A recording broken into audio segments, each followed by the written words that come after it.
What's up, Vault Hunters? It's Echo here, Queen of the Loot Goblins, bringing you another Borderlands 3 video.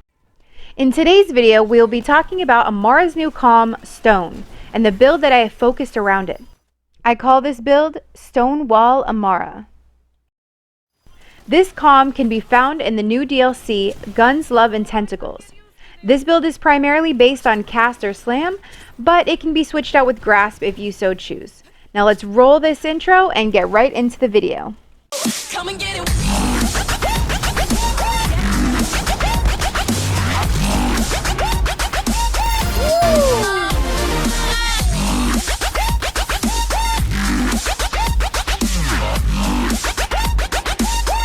Wow.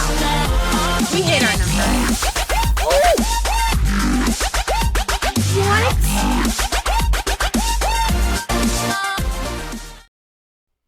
Welcome back, Vault Hunters. Before we get into the Stone video, I just wanted to let you guys know I am doing a giveaway, a $100 Amazon gift card, a $25 Xbox gift card, and a $25 PlayStation Store card. All you have to do to enter is be a subscriber, like, and comment on this video.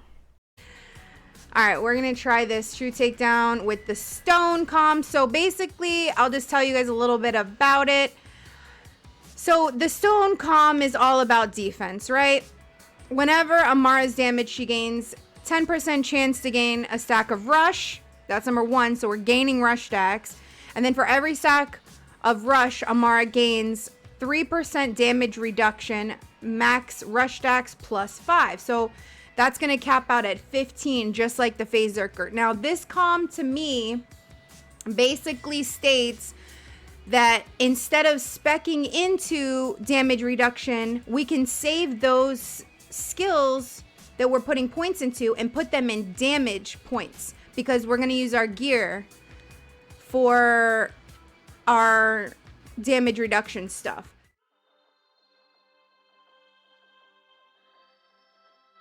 So for our gear, I went completely defensive.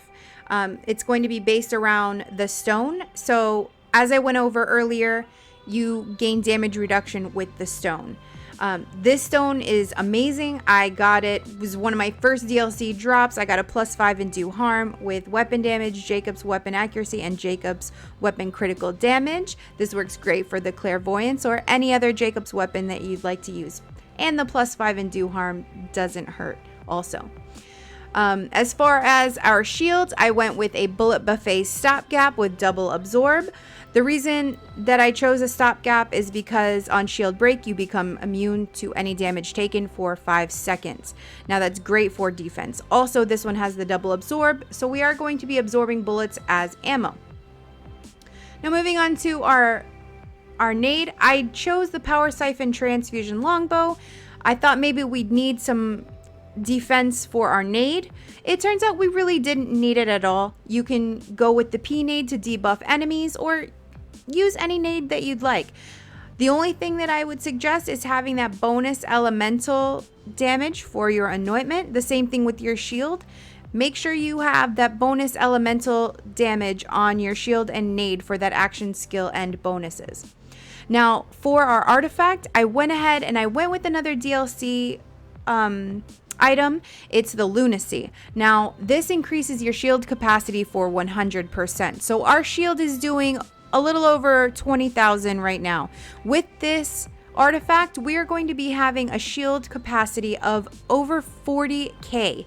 That's actually insane. So the enemies have to get through 40k of our shield, and then they have to get through our about 15k health. So also, the Lunacy that I went with was 25% action skill cooldown rate. Now this is going to help us tremendously. It's going to help us with our bonus anointments for our guns, and just having our action skill spam is just going to be great because we are using soul sap, and that's going to give us lifesteal, another defensive perk. Then this one also comes with regenerates health per second, so that's just adding on to the defense. Like I said, I told you guys the gear was going to be all about defense, and it really is. As for the guns that I'm using, I like to use, if I'm doing hard content like the Circles of Slaughter or the takedown, I like to bring a recursion with a next to mag, just so I get more elements and more pellets on my recursion. But if you're just mobbing or going around the story or the DLC, just go ahead and use a 250 cast or even 100 weapon damage after action skill use. Any of that is fine. You can literally use any gun that you'd like. Just make sure you have a good anointment on them just to buff that gun damage a little bit more.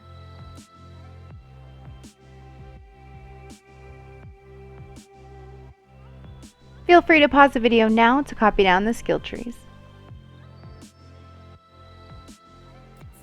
For our skill trees, I decided not to spec into our green tree, which is normally our defensive tree with helping hands and arms deal and root to rise and clarity. We didn't need any of that because of all the gear that we are equipping that's so defensive. So from the green tree, I only took personal space because this is going to get you a bonus damage up to 36%. Now, if you are an Amara main, you know that 36% is actually incorrect and it does a lot more damage than 36%. So it is a must-have on a lot of builds.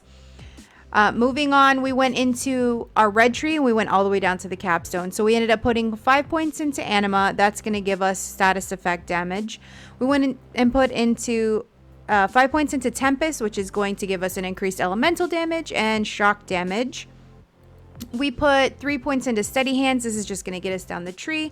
I put 2 points into Infusion just to get that extra elemental damage. So when we use guns like the Recursion, we can get that extra pellet and infuse 2 different elements at the same time. I put 1 point into Wildfire just to get us down the tree. 1 point into Deep Well. That's going to give us a bigger mag size. 3 points into Indiscriminate. This is going to ricochet our bullets. 5 points into Sustainment to get us to our capstone of Forceful Expression. Now, Forceful Expression, Amara's guns deal bonus elemental damage based on her action skill augment, and that bonus damage is 18%. Moving on to our blue tree, and this is really where the synchronicity between the stone, calm, and our skills come into play. So starting with Do Harm, we're going to put 5 points into Do Harm. Now, killing an enemy grants Amara a stack of Rush. Activating her action skill consumes all Rush stacks. For every stack of Rush consumed, Amara's action skill damage is temporarily increased. Now, this maxes out max Rush stacks at 10. With the Stone Calm, we are getting plus 5 more Rush stacks onto that. So that's going to cap out at 15 stacks rather than just 10. So we are gaining Rush stacks from several sources now. One being Do Harm, the other from taking damage from our Stone Calm, and also we put 1 point into Violent Tapestry, which is going to increase our status effect chance for every Rush stack consumed. The other perk, or the other skill that has to deal with Rush stacks is Amara gains increased reload speed for every Rush stack consumed. So those 3 skills that we have on now are all in great synchronicity with the stone. Moving on to Transcend, Amara gains increased accuracy and critical hit damage for a few seconds after activating her action skill. And we are going to be able to proc this twice because we are going all the way down the capstone. I also maxed out Restless. This is going to give us action skill cooldown, and that's going to allow us to proc our gun anointments and also our shield and nade after action skill anointments more frequently. Moving on to Ascendant, I put 1 point into Ascendant because this is going to give us an extra 20% lifesteal from Soul Sap because we are equipping Soul Sap as one of our action skill augments. This is going to give us a lifesteal of 30%.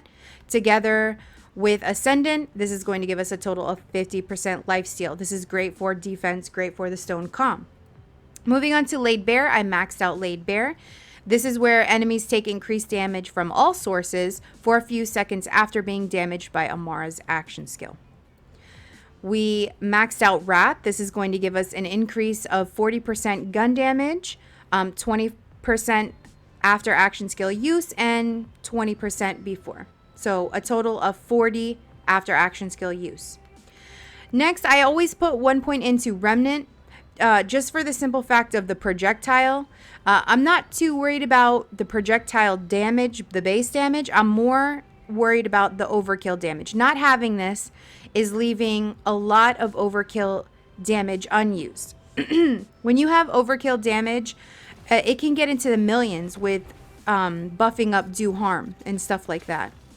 So always put 1 point into this. It's wasted damage if you're not putting 1 point into this. So moving on to our capstone avatar, we are double capstoning this build.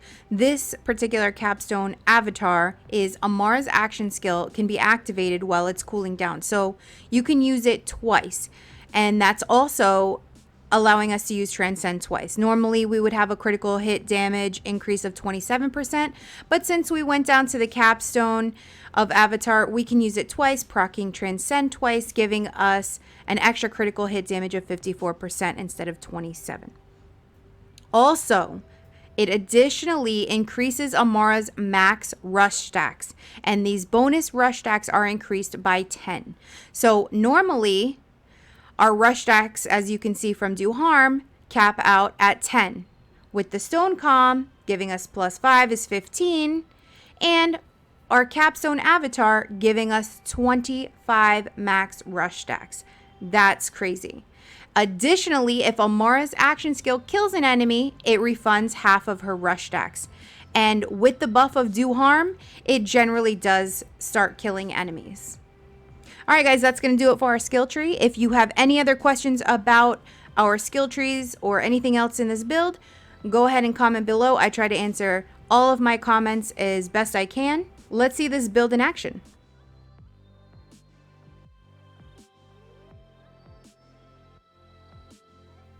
Final thoughts on Amara's new Calm the Stone. Is it viable? Yes. Is it better than the driver of the Phaserker? No. I still wanted this to be a great calm. And with Amara, Amara has a fantastic healing system. We have sustainment that is unmatched by other Vault Hunters. We have Samsara, which is fantastic. We have Soul Sap, which gives us lifesteal with our action skill augment.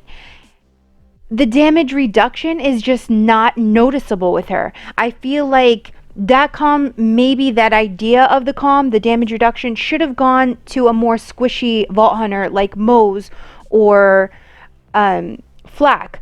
We didn't need a damage reduction calm. I can't tell the difference because putting points in sustainment, my health bar is like full from that.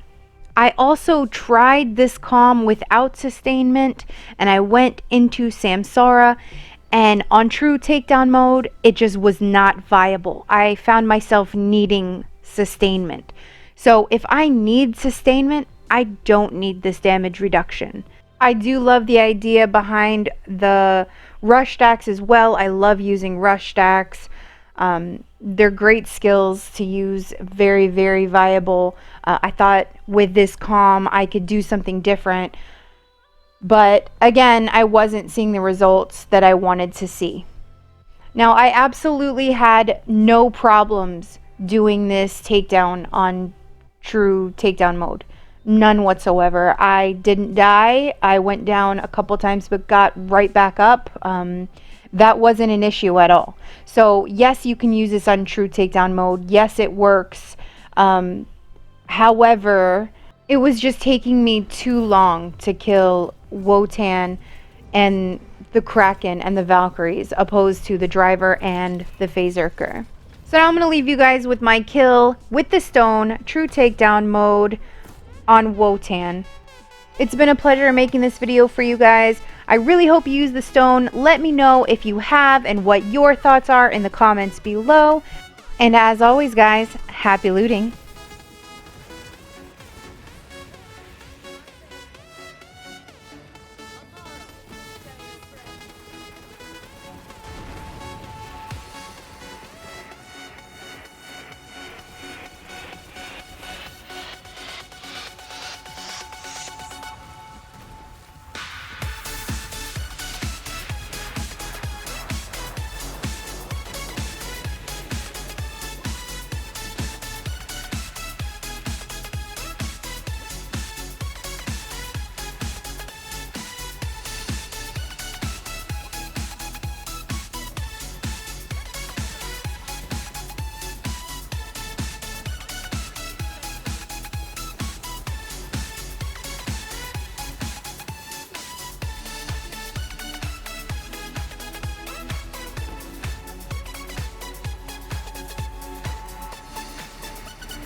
Please take a moment right now and hit that like button. I'd greatly appreciate it.